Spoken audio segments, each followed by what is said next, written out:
Welcome back, everybody, to Dashing with Flash. Thank you guys, everybody, for sticking around here with me. This is actually really just an intro for a much older video. I feel like it's got to be a couple of months old right now, relatively speaking. But I don't think it's not irrelevant content wise. It's just some things that I had been thinking about at the time, right before I went on my hiatus, talking about Uber and which apps go well together, and some stuff that was relevant at the time. But I think the core part of the content is still relevant. Everybody can get something out of it. So I don't remember if that video has an intro. It probably does. It probably does. But definitely check that out. Thank you for checking in here. And again, just an intro. So enjoy the video and catch you guys next time. Welcome back, everybody, to Dashing with Flash. Welcome back to the channel, everybody. Thank you for joining me. Make sure you like, subscribe, share, comment, all that stuff. So, as usual, in most of my videos, I'm shooting from the hip here. Didn't come in with a blueprint. So, let's talk about some more multi-apping, because why not? Let's talk about what is, in my opinion, the best pairing in the multi-app universe.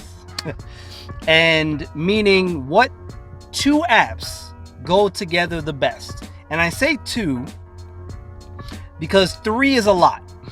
If you're doing GrubHub, DoorDash, Uber Eats, all at the same time, it's not to say it's impossible. I've done it plenty of times. It's just, I've even run into situations where I've had orders on all three, going the same direction, of course, but it's a lot to handle.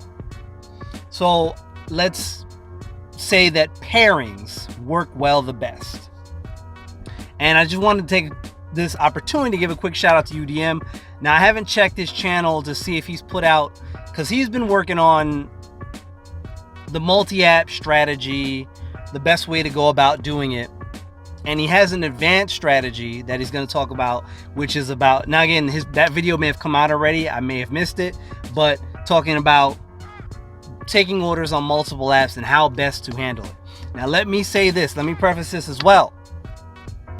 Be very careful if you're taking multiple orders on different apps, because you don't want your time to be affected on these orders. DoorDash, you can be deactivated for this stuff. GrubHub, if it gets egregious, you can get suspended for that stuff. Okay? So just keep that in mind. With that said, in my opinion, the best pairing is anything with Uber Eats. And I'll explain that in a second.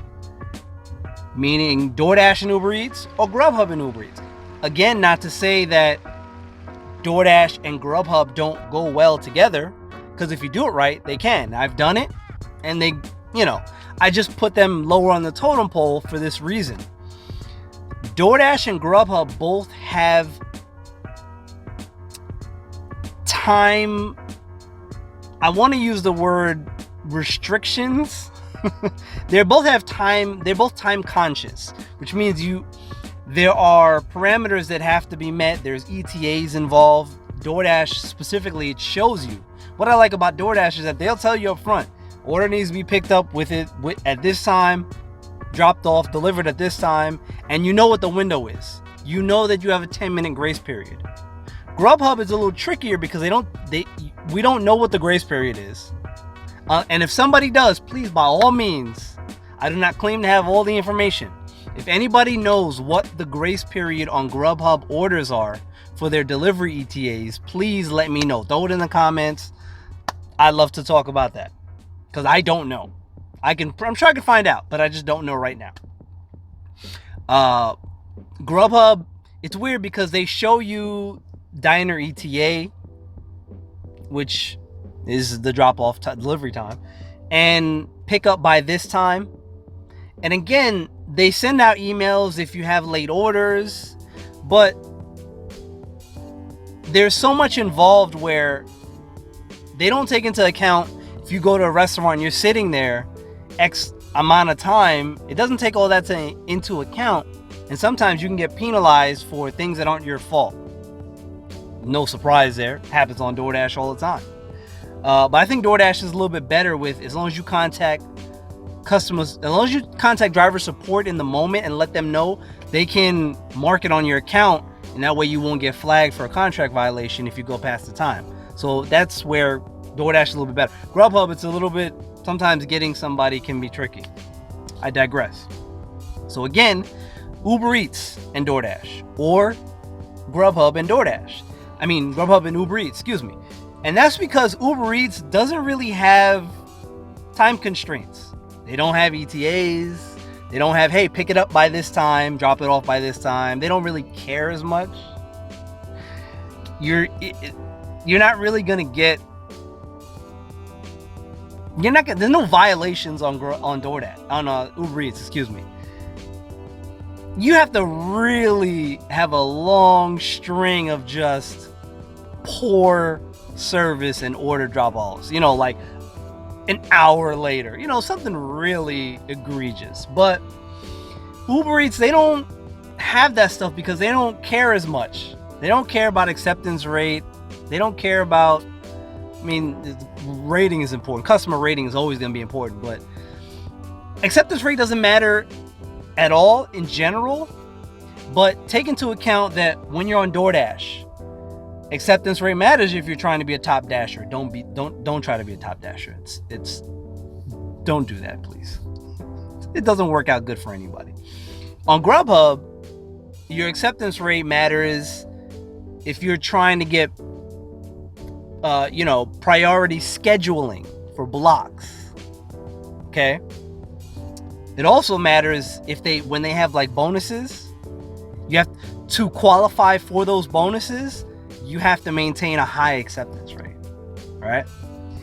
Uber Eats, acceptance rate doesn't matter towards anything. Now, if you do Uber rideshare and you're trying to, like Uber Blue, Gold, Diamond, Platinum, all that stuff, if you're trying to raise up those ranks, then your acceptance rate matters for that. But for doing Uber Eats, it doesn't matter. Being Uber Blue, it's completely irrelevant. That stuff really, it's most important if you're doing rideshare. Now, yes, I know there's those perks, for maintenance and all those little things, but it doesn't matter. Okay? So, Uber Eats pairs well with DoorDash, pairs well with GrubHub, because it doesn't have those ETAs. So you can, now granted, if you're taking orders on multiple platforms, be very conscious of your time. Okay? And make sure if you do that, you're taking orders that are generally picking up in the same location, i.e. either the same restaurant or in the same plaza or vicinity within, I would say, a quarter of a mile. Okay? And dropping off in the same area. Again, I would say within a mile radius is safe. Anything more than that, outside of that, you're playing with fire. Especially, again, as it pertains to DoorDash and GrubHub with those time constraints. Uber Eats, again, you pick up the orders on multiple plats, and Uber Eats, you're like, okay, I know I got a little bit of leeway time-wise here. I could take an extra 5 minutes here with this Uber Eats order. As long as nothing is being compromised in terms of the food and it getting cold or whatever the case may be, as long as none of that is getting compromised, you might take a little extra 5 minutes maybe getting to the restaurant because you're dropping off another order or whatever the case may be on DoorDash or GrubHub. Okay? So this is why I think Uber Eats pairs well the best with those other two platforms. Again, do this at your own risk. As UDM says, it's an advanced strategy. It is not for beginners. It is not for drivers that don't have a complete understanding of their market. Because that is something you have to have. You have to know the ins and outs of your market completely. You might know, okay, you know what, this restaurant, they take really long time. It's going to be 15, 20 minutes. Okay, boom, I can go take a DoorDash order in the meantime. Or whatever. Okay? Especially with GrubHub. As we all know, any of us that do GrubHub, when you accept a GrubHub order, that order is not ready. I'm going to say more than 50% of the time. At least. Uber Eats and DoorDash, it's within at least a couple of minutes, generally, when the order is ready from once you accept it. GrubHub? No. GrubHub could be anywhere from like 5 minutes to like 25 minutes. I'm not exaggerating at all. But if you know that and you do GrubHub and you're like, okay, I know this restaurant is really accurate with how they use the tablet, okay? And if the ETA for pickup says 5:30, it's gonna be 5:30. And I just accepted this order and it's 5 o'clock. Go do an Uber Eats order. Go do a DoorDash order in the meantime. Especially if you accepted that order and it's a really good order. And we know GrubHub orders pay really well. So if you just took an order that's paying 15, 20 bucks, just go find go take an order on one of these other apps in the meantime. Because once you're done with that, bam, you go ahead and pick up that GrubHub order and it's like you were never waiting. Easy 15, 20 bucks. Because I'm sure you're watching the mileage, right?